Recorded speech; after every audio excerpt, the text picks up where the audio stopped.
नरेश मीणा थप्पड़ प्रकरण में अपडेट अब आप तक पहुंचा देते हैं। मुख्यमंत्री बजूलाल शर्मा से मिलने सीएमआर पहुंचे आरएस। एम्प्लॉयज प्रोटेक्शन एक्ट लागू करने की मांग की जा रही है।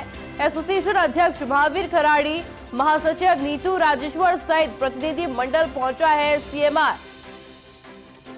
नरेश मीणा थप्पड़ प्रकरण को लेकर लगातार अपडेट फर्स्ट इंडिया आप तक पहुंचा रहा है। मुख्यमंत्री बजूलाल शर्मा से मिलने सीएमआर पहुंचे हैं आरएस। एम्प्लॉयज प्रोटेक्शन एक्ट लागू करने की मांग।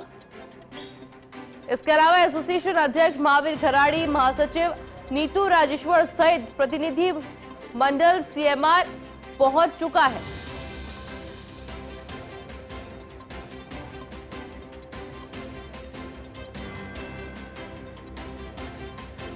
और मेरे साथ associate editor doctor Rituraj Sharma जुड़ चुके हैं।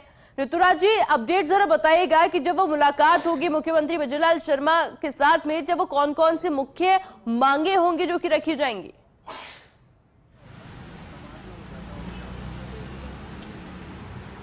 देखिए, अभी जैसा पता चला है, सूत्र बता रहे हैं कि मुलाकात शुरू हो गई है, क्योंकि मुख्यमंत्री का आगे व्यस्तता भरा कार्यक्रम है और 9:30 के आसपास मुख्यमंत्री रवाना भी हो जाएंगे। तो ऐसे में ये मुलाकात हो रही, क्योंकि 8:45 बजे का समय दिया था और अगर 15 मिनट केवल इंतज़ार के माने तो उसके बाद से ये मुलाकात शुरू हो रही मानी जा रही है। इसमें जो मुख्य मुद्दा है वो एम्प्लॉयज़ प्रोटेक्शन एक्ट का है और इसके साथ साथ ही जो फील्ड में तैनात अधिकारी हैं उनकी सुरक्षा का प्रमुख मुद्दा है। और सुरक्षा में जो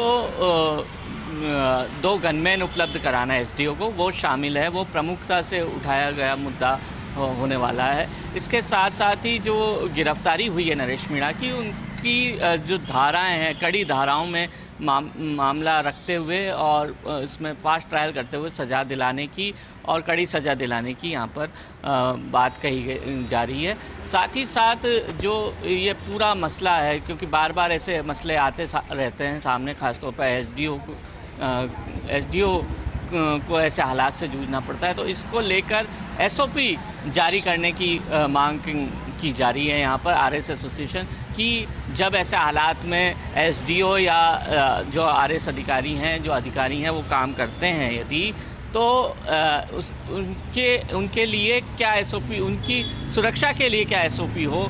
मसलन उस एसओपी में जो पुलिस है उनका क्या कर्तव्य हो, पुलिस किस तरह से सुरक्षा मुहैया करा सकती है, क्योंकि राजकाज का काम वो आखिरकार करते हैं। और यही नहीं, जो आरएस एसोसिएशन है उसके साथ साथ जो सचिवालय कर्मचारी संघ हैं उनके प्रतिनिधि भी यहाँ पर आ चुके हैं और उनके साथ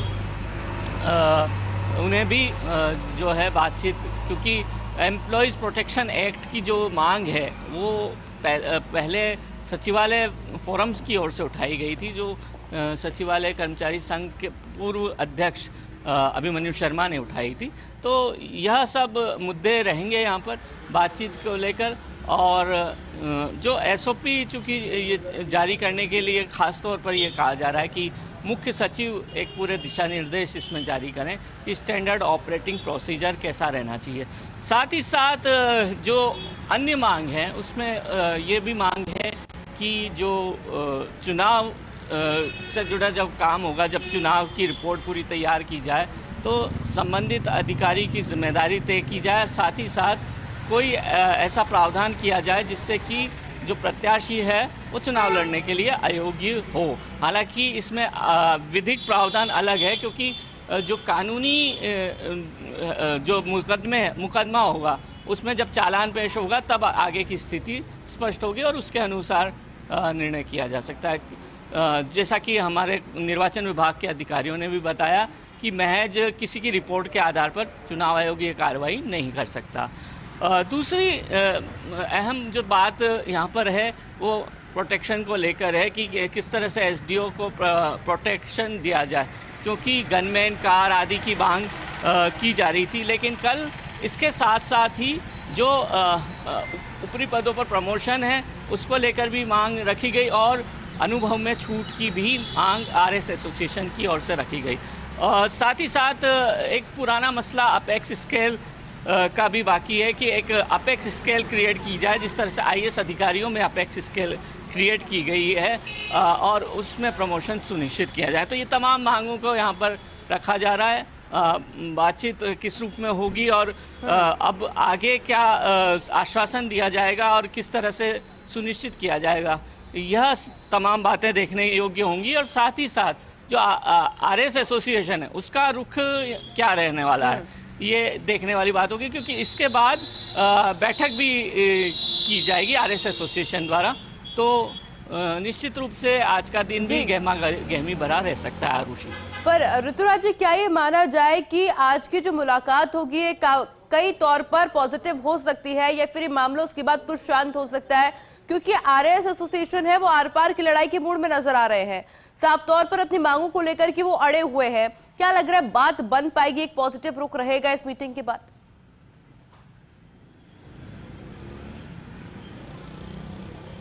देखिए, कल रात भी इस बारे में बात हुई थी और बार बार यही कहा गया एसोसिएशन की ओर से कि उन्होंने पेन डाउन हड़ताल जो है वो कंटिन्यू रखी है अपनी, और उस पर कोई निर्णय नहीं लिया है। हालांकि जो प्रदर्शन का सिलसिला था वो वहाँ से सचिवालय से हटा दिया था और काफ़ी कुछ देर तक आरएस क्लब में वहाँ अधिकारी गए थे। लेकिन पेन डाउन हड़ताल की बात और नेट डाउन यानी जो राजकाज ई फाइलिंग के जरिए होता है, वह ई फाइलिंग का सिस्टम को भी प्रभावित करना, यह उन्होंने कहा था। और इसी के समर्थन में तहसीलदार संघ, पटवार संघ, कानून गो संघ, जो राजस्व सेवा संघ, तमाम संघ भी उतर आए थे। साथ ही साथ सचिवालय कर्मचारी ने भी उसका सहयोग किया था, अधिकारी संघ ने भी सहयोग किया था, सहायक कर्मचारी संघ ने भी किया था। लेकिन चूंकि आज अवकाश का दिन है, राजकीय अवकाश है, तो राजकीय अवकाश में यह कैसी स्थिति रहती है, ये देखने योग्य बात होगी। अच्छा, अब से कितनी देर में मुलाकात संभव मानी जा रही है?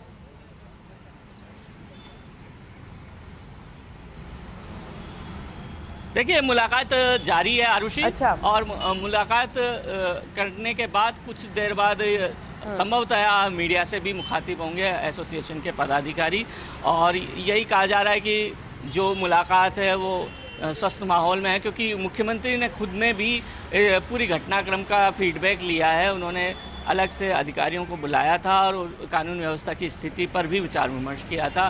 साथ ही साथ जो पूरी घटना हुई वह कैसे हुई, इस पूरी बात का ब्यौरा भी उन्होंने लिया है और इसके अनुसार निर्देश भी दिए हैं। उन्होंने कहा कि जो भी इसमें जिम्मेदार अधिकारी हैं उनके खिलाफ कार्रवाई हो। बिल्कुल, और यही अच्छी बात है।